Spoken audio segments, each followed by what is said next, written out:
Good morning students, मैं उदयप्रताप सिंह आपको fourth semester में आज एजुकेशन का एक टॉपिक है जो विशेष उसी की चर्चा करने जा रहा हूँ। सबसे पहले आपको सभी को उम्मीद है कि बहुत अच्छे होंगे, अपना ध्यान रख रहे होंगे, अपने मम्मी पापा का ध्यान रख रहे होंगे। इस कोरोना काल में बहुत सारी समस्याएं आ रही हैं, जिसके कारण बहुत सारे लोग हताश भी हो रहे हैं। अतः आप हताश मत होइए, बहुत जल्दी ही ठीक है सब कुछ सही हो जाएगा। आइए चलते हैं अपने सिलेबस की ओर। जो फोर्थ सेमेस्टर में आपका सिलेबस है, फोर्थ सेमेस्टर में एजुकेशन की दो किताबें हैं। एक का नाम है शांति शिक्षा एवं सतत प्रयास, ठीक है। तो आज इसके बारे में थोड़ी सी चर्चा आपसे पहले की जाएगी, इसके बाद स्टेप बाय स्टेप आपसे इसकी बात की जाएगी।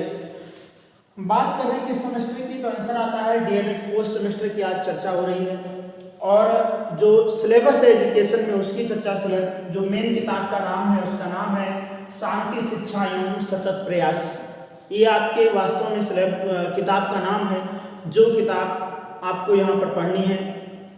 आपके सामने कुछ ऐसे टॉपिक इसलिए लिख दिए गए हैं कि बच्चों को बहुत सारी कन्फ्यूजन रहती है। जैसे मैम ने बताया था, मीटिंग हुई थी तो अजय सर ने बताया था कि वो सिलेबस आपको पीडीएफ मिल जाएगा, ठीक है। वो सिलेबस तो पीडीएफ मिल जाएगा, लेकिन बेसिक क्या हमें पढ़ना है, कितने यूनिट में हमारा सिलेबस को डिवाइड कर दिया गया है, इसलिए मैंने एक छोटा सा वीडियो बनाया है, ठीक है। अगर मैं बात करूं तो पहले टॉपिक का नाम है शांति शिक्षा की अवधारणा।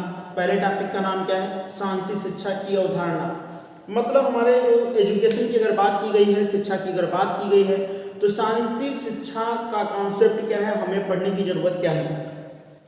तो आंसर ये आता है, वर्तमान की शिक्षा को दृष्टिगत रखते हुए या वर्तमान की शिक्षा को दृष्टिकोण में रखते हुए बच्चों में चारित्रिक विकास के लिए, नैतिक गुणों के विकास के लिए, आदर्श मूल्यों के विकास के लिए, सामाजिक गुणों के विकास के लिए, वैश्विक विकास के लिए हमें शांति शिक्षा की आवश्यकता है। इसके बारे में आपसे चर्चा की जाएगी, पूरे चैप्टर के बारे में पढ़ाया जाएगा, इसकी विशेषताएं, इसके गुण अवगुण और वर्तमान शिक्षा में इसकी आवश्यकता।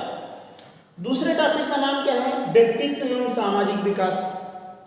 पहले मैं बात करूं पुनः सभी विद्यार्थियों से, जैसे अगर मैं बात करूं व्यक्तित्व के बारे में, डीएलएड फर्स्ट सेमेस्टर में आपने व्यक्तित्व का एक चैप्टर पढ़ा था कि व्यक्तित्व क्या है, तो आंसर आपको बताया गया था। व्यक्तित्व क्या है, तो आंसर ये आया था कि व्यक्तित्व आंतरिक और बाह्य गुणों का मिला जुला रूप है।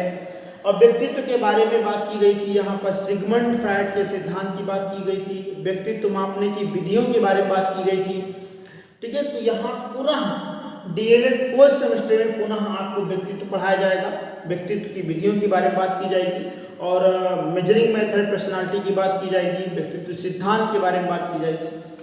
दूसरा है सामाजिक विकास, सोशल डेवलपमेंट, यानी समाज की भूमिका क्या है, ठीक है। बच्चों के विकास में या अगर बात की जाए शिक्षा के संदर्भ में या उसके सर्वांगीण विकास में समाज की भूमिका क्या है, इसकी चर्चा की जाएगी।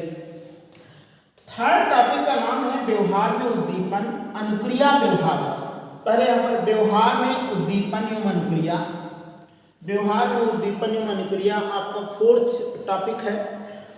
अर्थात इस टॉपिक को दो भागों में डिवाइड कर दिया गया है। पहले टॉपिक का नाम है व्यवहारवाद और दूसरे टॉपिक का नाम है अधिगम के सिद्धांत।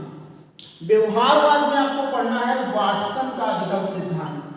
व्यवहारवाद में आपको इसको पढ़ना है वाटसन का अधिगम सिद्धांत। हमें लगता है कि सभी विद्यार्थियों को ये जानकारी ऑलरेडी है, लेकिन फिर भी ये बताया जाएगा कि व्यवहारवाद की स्थापना किसने किया था, तो आंसर है वाटसन ने किया था। और यहाँ पर व्यवहारवाद के बारे में चर्चा की जाएगी, तो वाटसन के बारे में मैं आपसे चर्चा करूँगा। और दूसरा जो महत्वपूर्ण टॉपिक है उसका नाम है अधिगम के सिद्धांत। आपके शांति शिक्षा एवं सतत प्रयास में जो महत्वपूर्ण टॉपिक है उसका नाम है अधिगम के सिद्धांत। अर्थात अधिगम सिद्धांत के बारे में चर्चा की गई है, अधिगम के बारे में चर्चा की गई है। पावलोव, इवान पेट्रोविच पावलोव, आपने नाम सुना होगा। पावलोव के सिद्धांत, पावलोव का सिद्धांत क्या था, अगर बात किया कहीं कहीं अलग अलग इसके बारे में बताएं, तो अगर मैं बात क्लासिकल कंडीशनिंग थ्योरी के बारे में चर्चा की गई है, थांडाइक के सिद्धांत के बारे में चर्चा की गई है, स्किनर का सिद्धांत, ठीक है, क्रिया प्रसूत अनुबंधन सिद्धांत, और हल का सिद्धांत, पुनर्बलन थ्योरी, और कोहलर का सूझ सिद्धांत के बारे में चर्चा आपके इस उद्दीपन एवं अनुक्रिया सिद्धांत में की गई। फोर्थ टॉपिक का नाम है हिंसा।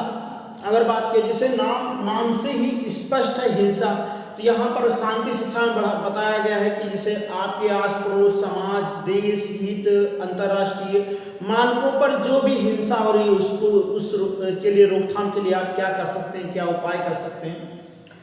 5th टॉपिक का नाम है भारत में शिक्षा हेतु दार्शनिक चिंतन, यानी कि वास्तव में अगर मैं जैसे आपने पढ़ा महात्मा गांधी क्या कहते थे, यदि कोई एक गाल पे थप्पड़ मारे तो दूसरा गाल कर देना चाहिए, यानी कि इसीलिए महात्मा गांधी को इसमें रखा गया है क्योंकि इनका जो मेन दर्शन है वो अहिंसा के प्रति है, यानी कि हमेशा जिसे आपने देखा आंदोलन के द्वारा, यानी कि बिना ऐसे आंदोलन की चर्चा इनके बारे में की गई है कि बिल्कुल मौन रखते हुए या भूख हड़ताल के द्वारा किसी कार्य को करा लेते थे। तो हिंसा इनका बहुत दूर थे हिंसा से।